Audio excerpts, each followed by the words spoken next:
Alright, welcome everyone to my updated Traptrix profile. Last month I kind of showed you guys my initial build of the deck. I didn't really add too much aside from what was really included in the structure deck.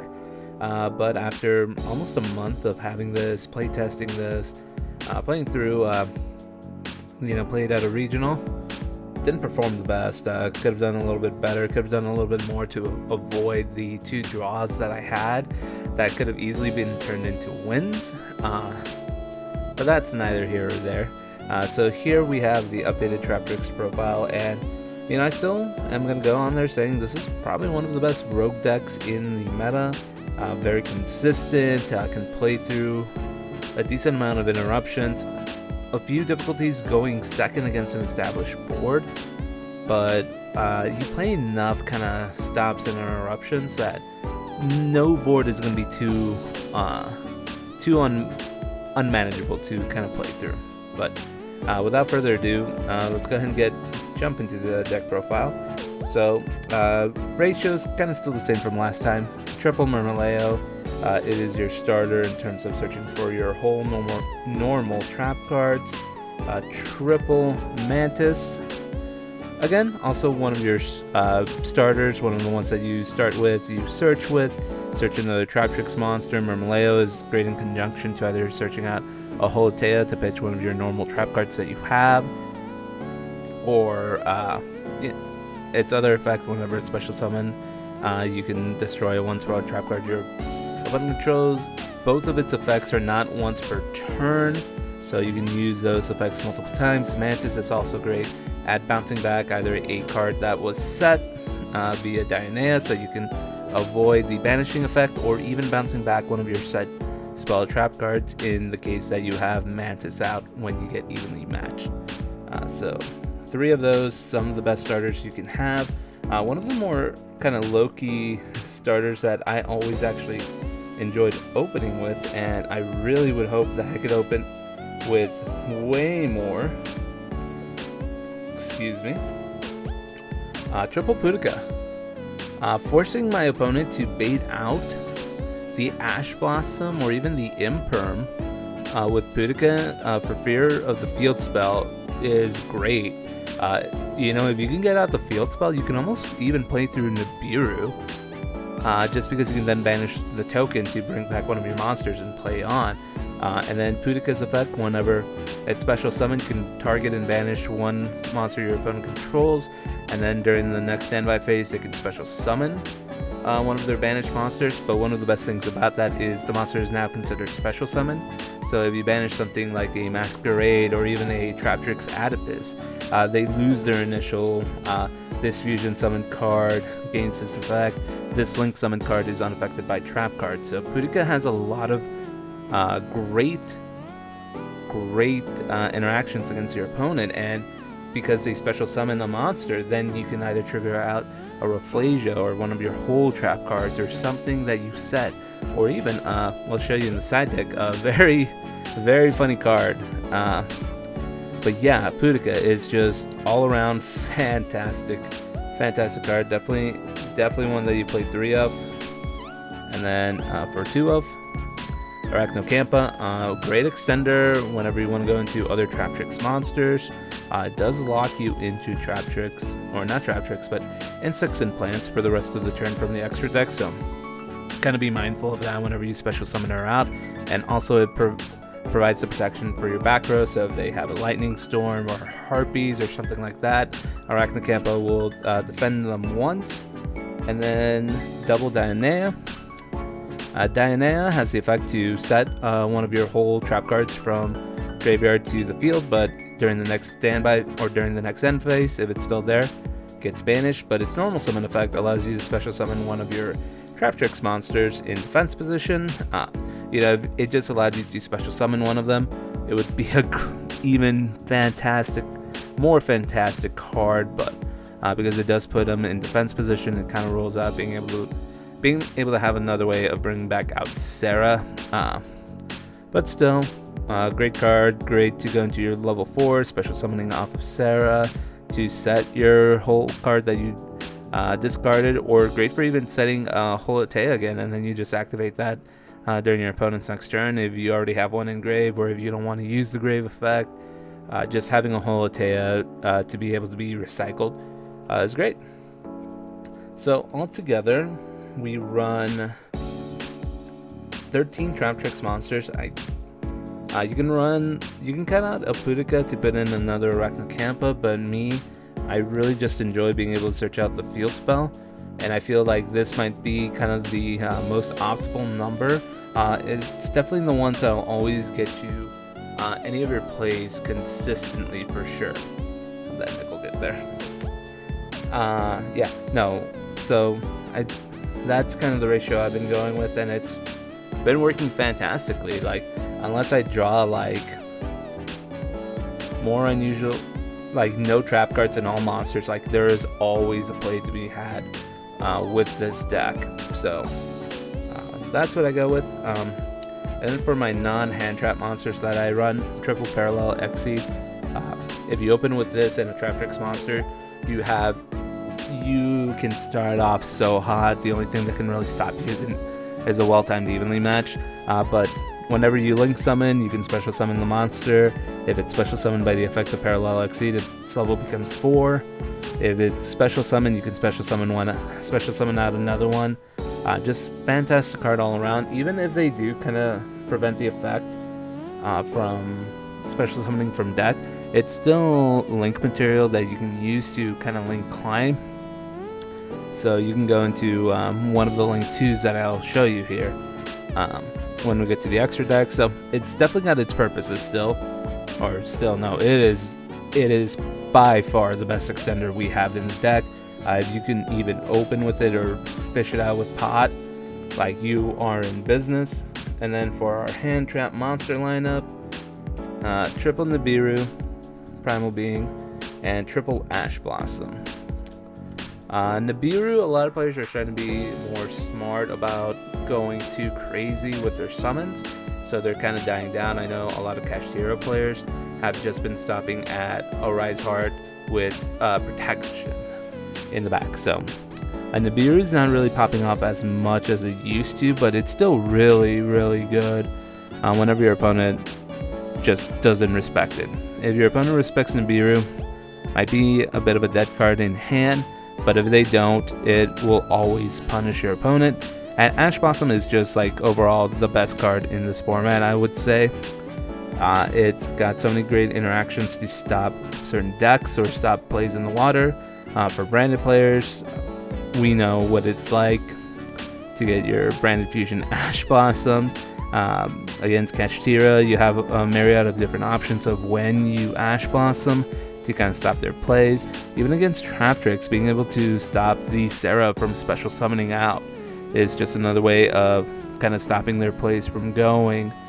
Stops the Labyrinth cards that special summon from the deck. Just all around great utility. Like every deck that can pop up in both why am I struggling to think here? Any deck that can pop up in both tier 1 or below, Ash Blossom just has a great matchup with. So those are it for the monsters. Pretty decent monster lineup. And then we'll go to our spell cards. Not really a whole lot to talk about here. Trap Trick Garden. All of the effects that it has are fantastic. The first time your Trap Trick monsters would be destroyed by battle, they are not.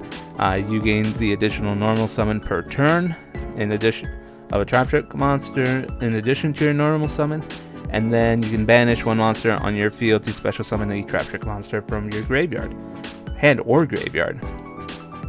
So it's a great way to recycle some of your Link or some of your Sarahs or other monsters that are in the graveyard. Not only that, but you can banish like a Nibiru token, or you can banish like an annoying card that your opponent leaves on your side of the field. I mean, obviously we can't do the same for like Gimmick Puppet, but like anything that they kind of put out on our field, like a Lava Golem or, you know, an Ibli or something like that. Just Trap Trick Garden is just a way of outing it and plays well. Like all of the effects are good. Like definitely play at least one of them in your deck. And then Triple Pot of Prosperity, one of the best consistency cards in the game. Any deck that has, I mean, the extra deck is a little bit limited in my opinion for Traptrix, because there's so many cards that you can play and you should play, and you know, at any given point you might be in need of some of those, but Prosperity is a good trade-off to be able to get off to your main plays. So definitely something that I would play off. If you don't have it, or don't want to spend the money on them, because I know they have recently started creeping back up in price again. The spell card Trap Tantalizing Tune is not a bad substitute that you can play in there. It's a decent budget substitute. You know, both of these cards are subjected to Ash.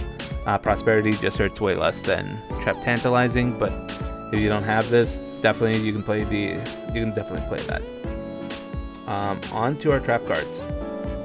Holotea. This is the card that makes the deck.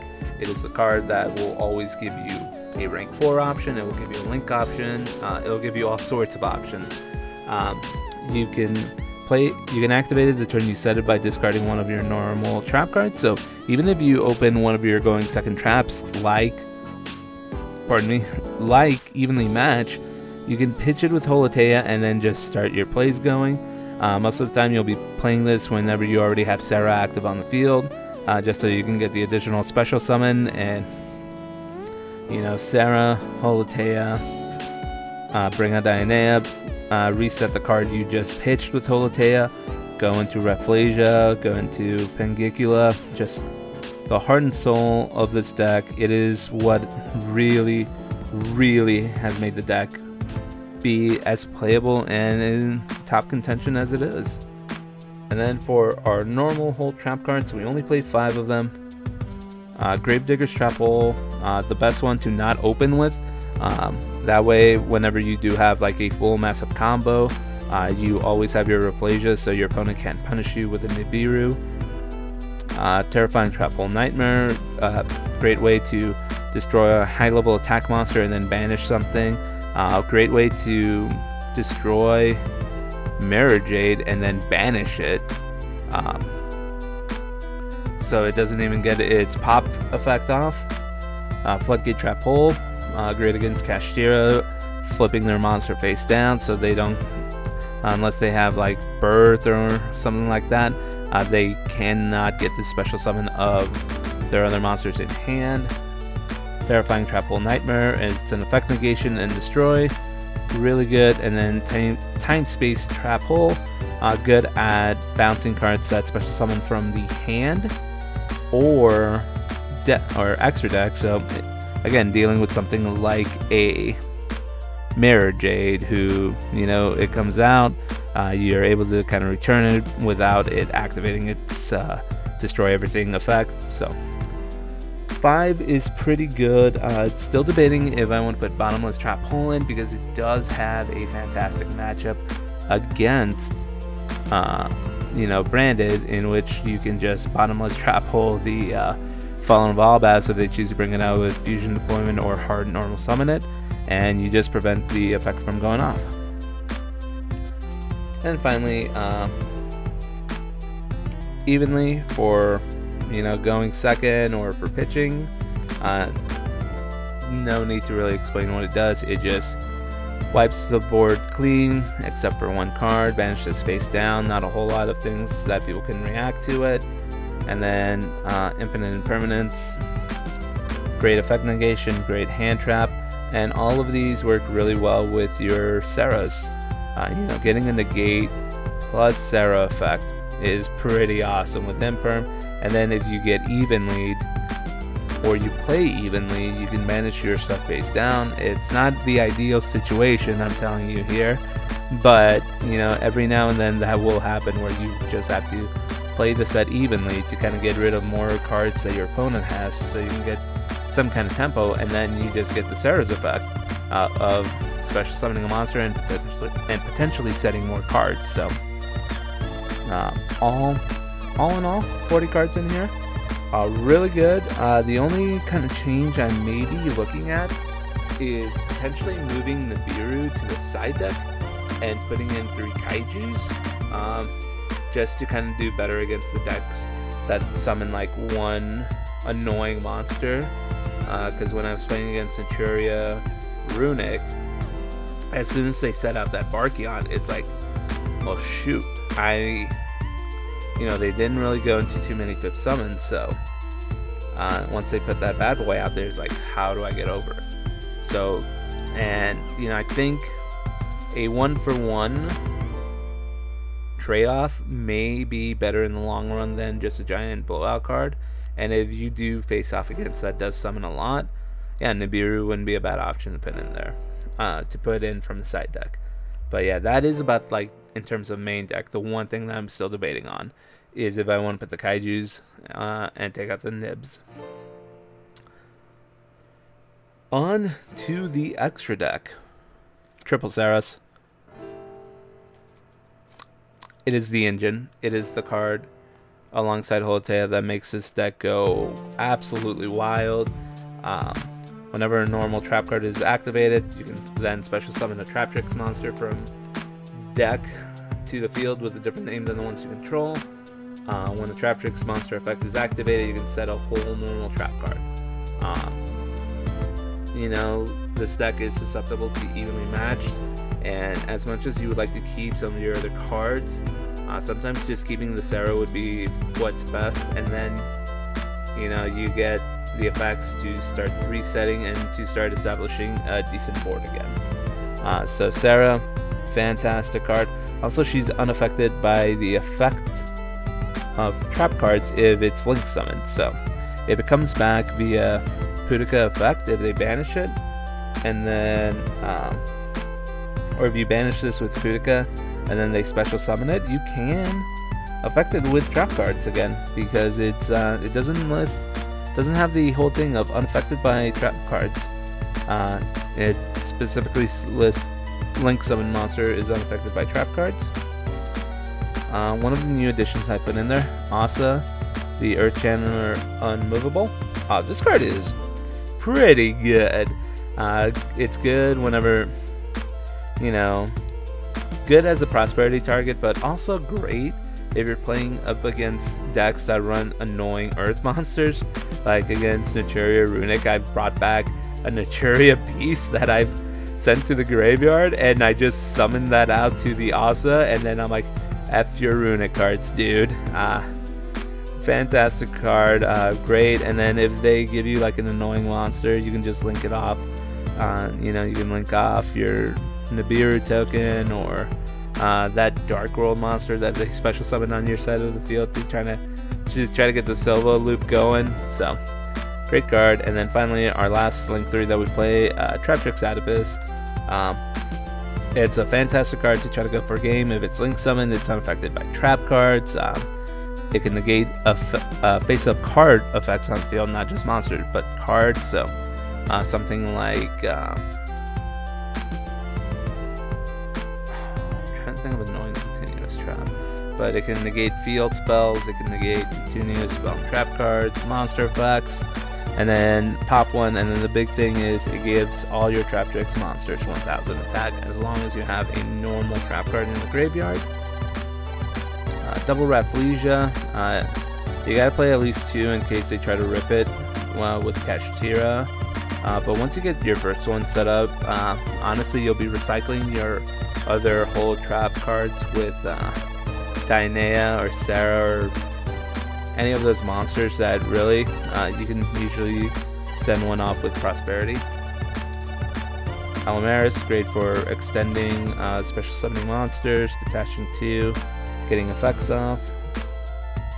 Pengicula, fantastic card just to be able to search, but also whenever your opponent sends a card in their possession to the graveyard, I believe, let me read this correctly. Yeah, when they send a monster to the graveyard banished by a card effect, you can attach it as one of those as material to this card, and it's unaffected by the effects of cards with the same type of it as it. So great at avoiding Pudica if you have, I believe Pudica's plant, but as long as you got something on there that's the same type, you'll be unaffected. So if you bring this out with Parallel Exceeds, hey, they can't access code this card away. Alright, so that was it for the Traptrix Xyz lineup. Pretty good. You can play another Pingicula, or, you know, cut out a Rafflesia if you want, but I think that's a pretty solid lineup there. And then for our other rank 4s, or our other Xyz, Baguska, great at just stalling out turns. Exciton Knight, great form of removal. Time Thief for Doer, this card is really good in this deck. It's great at removing things that can't be targeted. It came up a couple times. Came up when I was facing off against a Sprite player at this past regional where they had Crusadia Avermax out. Basically, my whole game plan at that point was, well, let's get Redoer and a Holotea to bounce that thing back and go for game. And then we play the Merriman and Sargus package. Even though we don't play the Therion engine in the deck, these two cards, in conjunction with not just your Redoer, but any of your Traptrix Xyz monsters, it's just great removal. Whenever material is attached from a monster, target one card on the field, return it to the hand, or destroy it. Like, great removal, 2800, and then of course it's also an excuse to have a 4 material Zeus. But yeah, that is the extra deck, filled with like good cards, but also cards that you can definitely banish away with prosperity. Alright, so we'll finally get into the extra deck here. So we played this package, Traptrix, Heavy Storm Duster to go up against Labyrinth. Labyrinths are pretty annoying to play up against, just because of the amount of floodgates and, you know, spell trap card, or just like the amount of back row that they play can affect us, because while our links and our Xyz are unaffected by traps, our main monsters are only unaffected by trap hole cards. So they can definitely interact with us pretty good, start our plays. So having something to bring out spot removal, always great.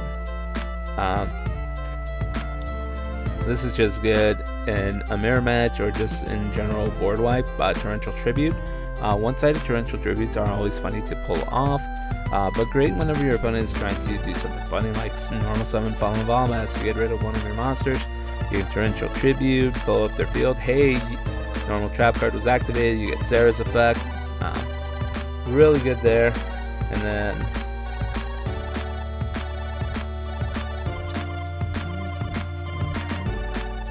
I'm missing 3 cards here. Give me 1 second.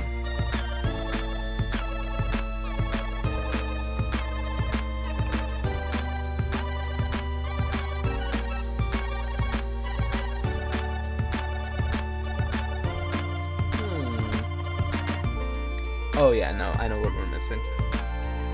And then that took me a while to remember, but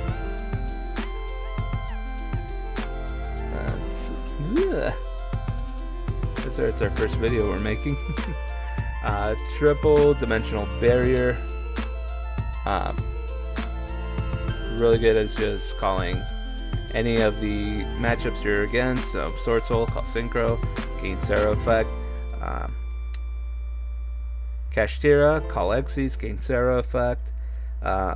Branded, call Fusion, gain Sarah effect. And then to kind of prevent us from getting evenly matched, or even stopping like a special summon of a Rizard, Solemn Judgment. Sometimes saying no is the best course of action. And then the last 3 cards that are in there, which I believe I should have in my other deck box here, but they were triple Artifact Lancia, but I didn't have 3, I only had 2, and one of my friends let me borrow them, but then I gave them back to him at the end of the regional. But the last 3 in there were triple Lancia. Again, that was just for trying to prevent myself from getting evenly matched, and against the Kashtira matchup. So yeah, that is the deck. There's still a lot of room for improvement, but well, not. But in terms of like room for improvement, it's mainly just kind of deciding what to kind of move around from the extra deck, like, or not the extra deck, the side deck.